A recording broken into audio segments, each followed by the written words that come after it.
ചത്തളെന്ന് പറഞ്ഞ് ഇവിടുന്ന് ഇറങ്ങിപ്പോന്ന് ഞാൻ എന്റെ കണ്ണുകൊണ്ട് കണ്ടതാ. ഒരു ഫീസ് കൊടുത്ത് സഹായിപ്പു ദാനശീലൻ. അയാൾ വരുന്നതിന് മുമ്പേ എനിക്ക് സംശയം ഉണ്ടായിരുന്നു ഇങ്ങനെയൊക്കെ സംഭവിക്കുമെന്ന്. അല്ലേ സോമി? ടീച്ചറൊന്നും ഉണ്ടായിരിക്കണ്ടോ? പക്ഷേ കുട്ടികളും നാട്ടുകാരും അതും ഇതൊക്കെ പറയുന്നുണ്ട് കേട്ടോ. ഞങ്ങളാരും അല്ലേ.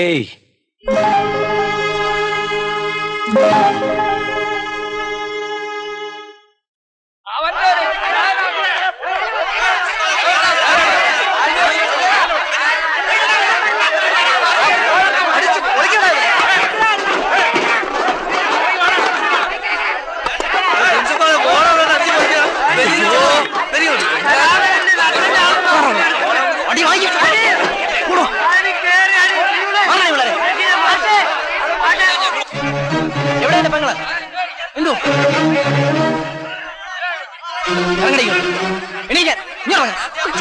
ഈ വൃത്തിയായിട്ടവന്റെ ക്ലാസ്സിലേക്ക് നിന്നോട് പറഞ്ഞിട്ടില്ലടി. ഏയ് മിസ്റ്റർ, പുറത്തു പോണം. ഇവളെന്റെ പെങ്ങളാ. എനിക്ക് ഇഷ്ടമുള്ളത് ഞാൻ ചെയ്യും. നീ ആരാടാ ചോദിക്കുക? പെങ്ങൾ നിന്റെ വീട്ടില്. ഇപ്പൊ അവളെന്റെ സ്റ്റുഡന്റ് അല്ല. സ്റ്റുഡന്റ്? ആ വാക്ക് പറയാൻ നിനക്ക് എന്താടാ യോഗ്യത? രാധ തൂങ്ങിച്ചാവാൻ കാരണം അവൾ നിന്റെ സ്റ്റുഡന്റ് ആയിരുന്നതുകൊണ്ടാ. എന്റെ പെങ്ങൾക്ക് ആ ഗതി വരാൻ ഞാൻ സമ്മതിക്കില്ല. നടക്കടി. വിടാൻ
കൊച്ചേട്ട ഇങ്ങനെ തുടങ്ങിയാൽ ഞാൻ വല്ല വിഷവും കഴിച്ച് ചാവും.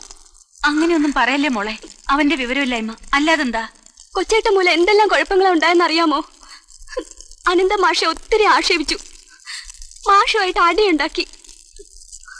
ഞാൻ കാല പിടിച്ചില്ലായിരുന്നെങ്കിൽ കൊച്ചേട്ടനെ കൊന്നേനെ. കോളേജ് നശിപ്പിച്ചു, എന്റെ പഠിത്തവും മുടങ്ങി. നീ സമാധാനായിരിക്കേ, നമുക്ക് വേറെ ഏതെങ്കിലും കോളേജ് ചേർന്ന് പഠിക്കാം. അവിടെ വന്ന് കൊച്ചേട്ട ഇതല്ലേ കാണിക്കുക. എനിക്ക് മടുത്തു ചേച്ചി, മടുത്തു. എന്റെ അനിയന് വേണ്ടി ഞാൻ മാപ്പ് ചോദിക്കുന്നു. എന്തു ചെയ്യാൻ, കൂടപ്പിറപ്പായതുകൊണ്ട് കൊല്ലാൻ കഴിയുന്നില്ല. ഒരു ദിവസം അതിനും അച്ഛൻ തയ്യാറായതാണ്, കുടുംബത്തോടെ ചാവാൻ. ശ്രീദേവിയുടെ അനിയന് എന്നെ കൊണ്ടൊരു ശല്യം ഉണ്ടാവില്ല. പിന്നൊരു കാര്യം, ശ്രീദേവി ഇവിടെ ഇങ്ങനെ നിൽക്കുന്നത് കണ്ടാൽ മറ്റുള്ളവർ ശ്രീദേവിയെ പരിഹസിക്കും. പൊയ്ക്കോളൂ. കാരണം മദ്യപാനിയും വ്യഭിചാരിയുമായ ഒരാളെ തേടി ശ്രീദേവിയെ പോലൊരു സ്ത്രീ വരിക എന്ന് പറഞ്ഞാൽ ലോകം ആ കണ്ണുകൊണ്ടേ ശ്രീദേവിയെ കാണൂ. എന്റെ മനസാക്ഷിയോടല്ലാതെ മറ്റാരോടും എനിക്ക് കണക്ക് ബോധിപ്പിക്കേണ്ട ആവശ്യമില്ല. അനന്ത, എന്താ ഉണ്ടായെന്ന് പറയൂ. ഞാൻ പഠിപ്പിച്ച ഒരു പെൺകുട്ടിയെ സ്നേഹവാക്കുകൾ പറഞ്ഞ് പ്രലോഭിപ്പിച്ച് എന്റെ ഇംഗിതത്തിന് വഴക്കി. അവസാനം ഞാൻ കൈയൊഴിഞ്ഞു. 3 മാസം ഗർഭമാണെന്നറിഞ്ഞപ്പോൾ നിവർത്തിയില്ലാതെ അവൾ ആത്മഹത്യ ചെയ്തു. അതാണുണ്ടായത്. നിർത്തൂ. അനന്തൻ എന്നെ പരിഹസിക്കുകയാണോ? ഈ ലോകം മുഴുവൻ അത് വിശ്വസിക്കാമെങ്കിൽ, നാട്ടുകാർക്ക് എന്റെ മുഖത്ത് കാർക്കിച്ച് തുപ്പാമെങ്കിൽ, ശ്രീദേവിക്ക് എന്തുകൊണ്ടത് വിശ്വസിച്ചൂടാ? അനന്തനെ എനിക്കറിയാം, അതുകൊണ്ട് തന്നെ. അവിടെയാണ് തെറ്റുപറ്റിയത്. ശ്രീദേവിക്ക് അനന്തനെ അറിയൂ, അനന്തൻ എന്ന മനുഷ്യനെ അറിയില്ല.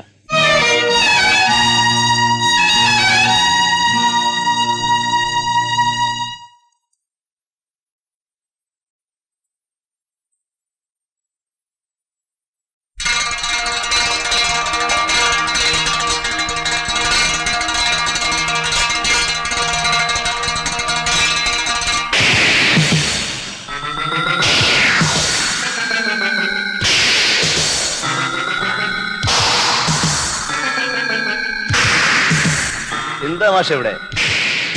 പാവം, എത്രയായാലും വിഷമം കാണൂല്ലേ? കുറ്റബോധമാണോ സാറേ? ഓടാവണം. മാഷ് എന്ത് കുറ്റം ചെയ്തെന്ന? പിന്നെ സുന്ദരികളായ വിദ്യാർത്ഥിനികൾ മാഷക്ക് എന്നും ഒരു വീക്ക്നെസ്സാ. മാഷേ, അടുത്ത ഇരവത്ത് വരുമ്പോ നമ്മളെ കൂടെ ഒന്ന് അറിയിക്കണേ.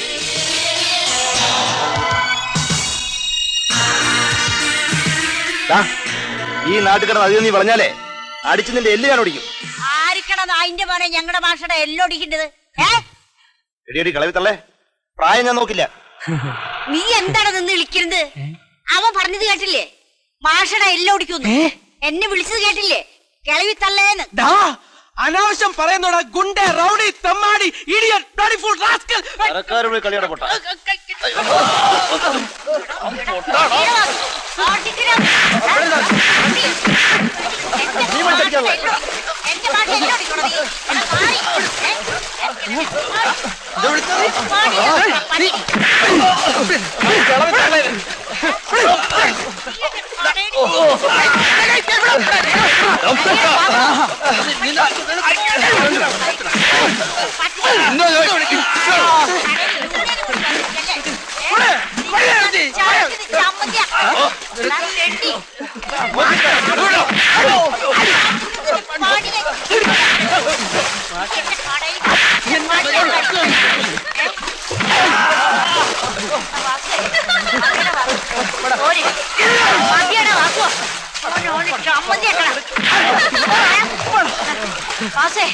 മതിയടാ, പോരടാ.